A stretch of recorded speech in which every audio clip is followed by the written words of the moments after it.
بسم اللہ الرحمن الرحیم۔ السلام علیکم ورحمۃ اللہ وبرکاتہ۔ عزیز طلباء، امید کرتا ہوں آپ بخیر و عافیت سے ہوں گے انشاءاللہ۔ آج ہمارا سبق نمبر 23 ہے۔ سبق نمبر 23 میں ہم یہ جاننے کی کوشش کریں گے کہ علم الکلام اس سے متعلق جو ضم پر محمول یا مشتمل اقوال علماء سے ملتے ہیں، ان اقوال کی توجیحات کی تشریحات کیا ہیں۔ فرماتے ہیں کہ ہم نے سابقہ سبق میں علم الکلام کی فضیلت کو تو جان لیے کہ وہ رئیس العلوم ہے، اساس الاحکام الشرعیہ ہے، رئیس العلوم الدینیہ ہے، اور اس کی اکثر مباحث و عقائد اسلامی پر مشتمل ہے۔ پھر کیا وجہ ہے کہ علماء سے ہمیں ایسے اقوال سننے میں ملتے ہیں کہ وہ فرماتے ہیں کہ جو علم الکلام میں پڑ گیا وہ گمراہ ہو گیا، وہ زندیق بن گیا، علم الکلام سے ایسے بھاگو جیسے تم شیر سے بھاگتے ہو۔ تو ان تمام اقوال کی توجیحات کیا ہیں؟ اس کا جواب علامہ تفتزانی رحمۃ اللہ علیہ اس مقدمے میں یہ دے رہے ہیں۔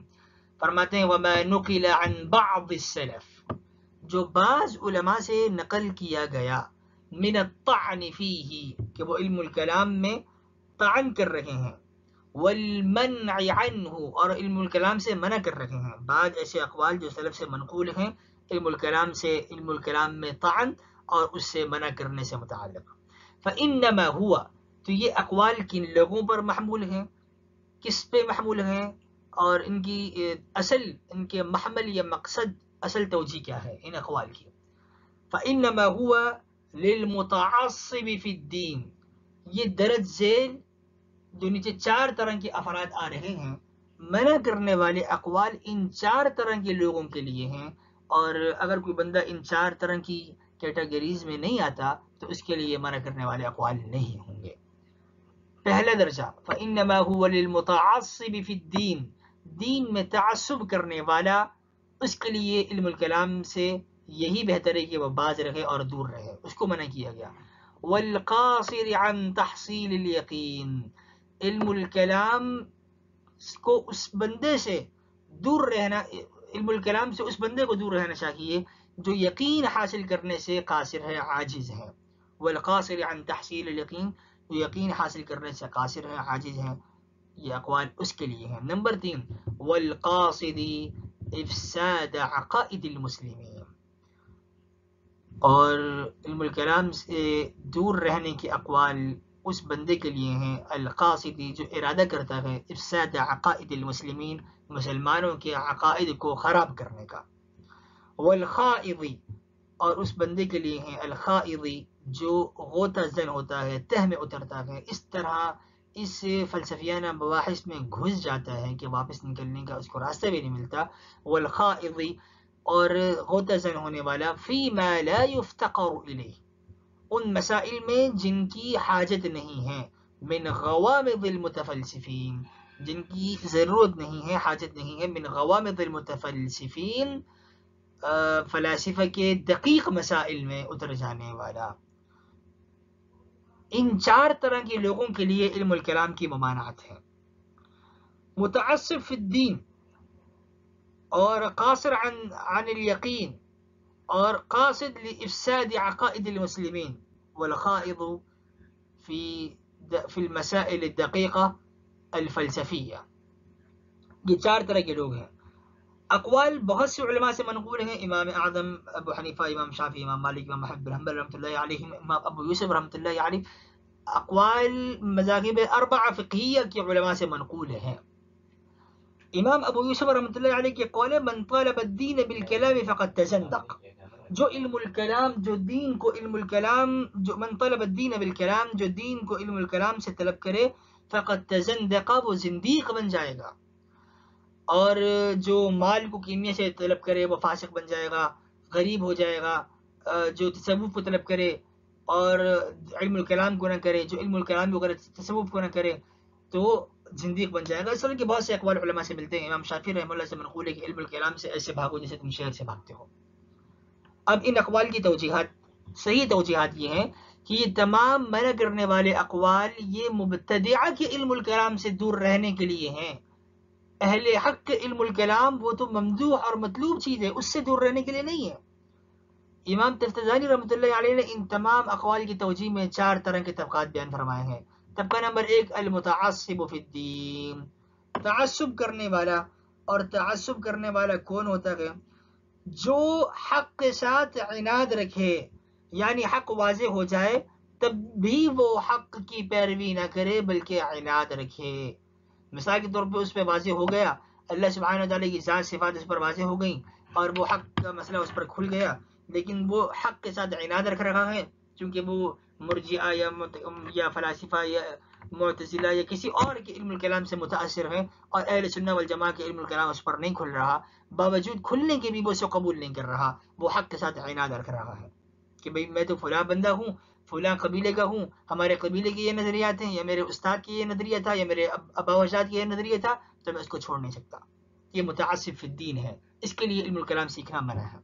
والقاصر عن تحصیل الیقین، ایسی موٹی عقل والا جو یقین حاصل کرنے سے عاجز ہو، قاصر ہو، یعنی اتنا غبی شخص جو یقین پیدا کرنے کی صلاحیت اور استعداد ہی نہیں رکھتا. اب پہلا جو شخص تھا متعصب، تو اس کی نیت خراب تھی لیکن اس کے اندر صلاحیت تھی، اس میں نیت کے فطور تھا. اور دوسرا جو قاصر عن الیقین ہے، اس کی نیت تو درست ہے لیکن اس میں عقل کی کمی ہے، اور یہ بیچارہ عقل کی کمی کی وجہ سے، غبی ہونے کی وجہ سے، یقین حاصل کرنے سے قاصر ہے، لہذا یہ فلسفیانہ یا کلامی مباحث کو سمجھنے سے بھی قاصر ہے کہ چاہے کہ اس کو یقین حاصل ہو، لہذا اس کو بھی چاہیے کہ علم الکلام سے وہ دور رہے. والقاصد افساد عقائد المسلمین، مسلمانوں کے عقائد میں پھوڑ ڈالنے والا، اس میں توڑ پیدا کرنے والا، مسلمانوں کے عقائد کو توڑنے والا، ان میں شکوک شبہات کو پھیلانے والا، تو اس کو بھی چاہیے کہ علم الکلام سے دور رہے.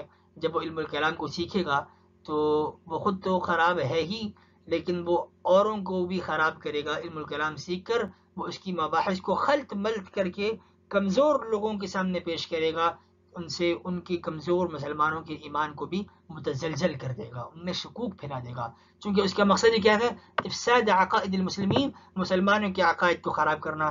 اس کے لیے بھی علماء نے علم الکلام کے ذم والے اقوال بیان فرمائے ہیں، اور بڑے شدید اقوال ہیں کہ جو علم الکلام طلب کرتا ہے وہ زندیق بن جاتا ہے.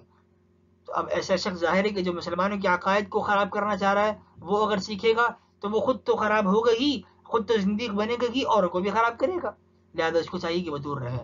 والخائض فيما لا يفتقر الیہ، علم الکلام کے یا فلسفے کے وہ مباحث جن کی ہمیں احتیاج نہیں ہے، اصالتاً ہمیں ان سے بحث کرنے کی ضرورت نہیں پڑتی، اور وہ فلسفے کے دقیق مسائل ہیں، تو وہ بندہ اہم مسائل کے چھوڑ کے دقیق مسائل میں اتر جائے تو ظاہر بات ہے کہ وہ بھی پٹری سے اتر جائے گا اور وہ اصل مقصد سے دور نکل جائے گا.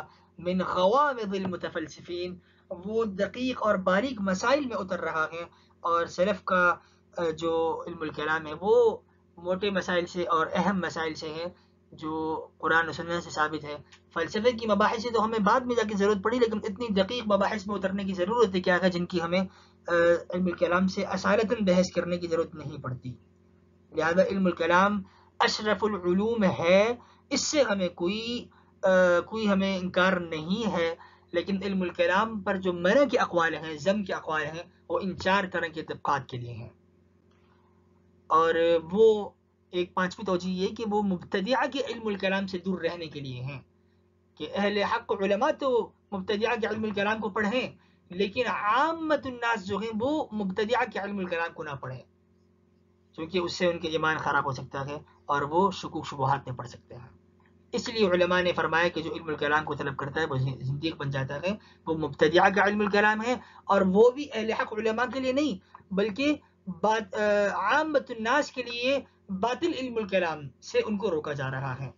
وَإِلَّا، یہاں پر امام تفتزانی رحمۃ اللہ علیہ ایک حیرت انگیز سوال بھی کر رہے ہیں اور حیران بھی ہو رہے ہیں کہ علم الکلام تو اشرف العلوم ہے، افضل العلوم ہے، لہٰذا اتنے بڑے اشرف العلوم سے منع کیا جائے، یہ کیسے ممکن ہے؟ فرماتے ہیں وَإِلَّا، یہ کیسے ممکن ہے؟ مگر یہ بات کیسے ہم تصور میں لا سکتے ہیں؟ مگر یہ منع کرنا کیسے متصور ہو سکتا ہے؟ فَكَيْفَ يُتَصَوَّرُ الْمَنْعُ، یہ منع کرنا، علم الکلام سے روکنا کیسے عقل میں آ سکتا ہے؟ عَمَّا هُوَ مِنْ أَصْلِ الْوَاجِبَاتِ وَأَسَاسِ الْمَشْرُوعَاتِ، اس چیز سے منع کرنا جو واجبات کی اصل اور احکام مشروعہ کی بنیاد ہے. احکام شرعیہ کی بنیاد ہے اور واجبات کی اصل ہے، اس سے روکنا کیسے متصور ہو سکتا ہے اور کیسے عقل میں آ سکتا ہے؟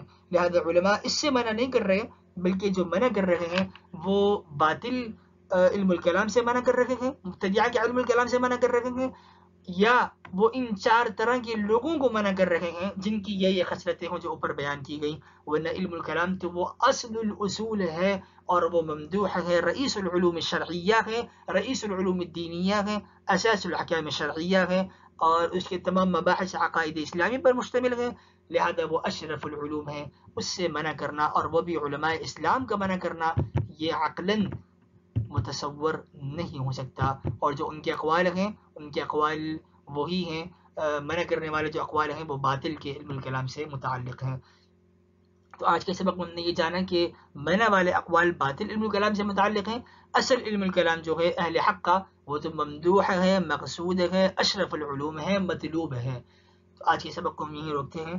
سبحان اللہ وبحمدہ، سبحانک اللہم وبحمدک، نشہد ان لا الہ الا انت، نستغفرک ونتوب الیک.